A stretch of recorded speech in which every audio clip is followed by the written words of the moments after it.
మీరు శోధనలో ప్రవేశించకుండా ఉండునట్లు. నేను వాక్యాన్ని కొనసాగించే ముందు ఒక ప్రశ్న. శోధన వచ్చిందంటారా? మేము శోధన ఎదుర్కొన్నామన్న వాళ్ళు స్తోత్రం చెప్పండి. మాకు శోధన వచ్చిందన్న వాళ్ళు స్తోత్రం చెప్పండి.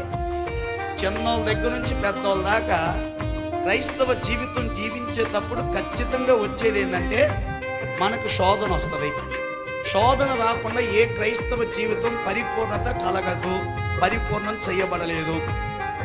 చాలామంది ఏమంటారంటే ఎందుకు ప్రార్థనకు రావట్లేదంటే శోధన అన్నాయి, శోధన అందుకే రాలేకపోతున్నాం. ఇదేందో మామిడికాయలు అన్నట్టుగా శోధన అన్నాయి, శోధన అందుకే రాలేకపోతున్నాం అని చెప్తారు.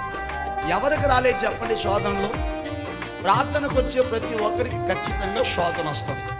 మరి వాక్యం ఏం చెప్తుంది? మీరు శోధనలో ప్రవేశించకుండా ఉండునట్లు. మీరు ఎలా కలిగి ప్రార్థన చేయాలంట? మెలకువ కలిగి ప్రార్థన.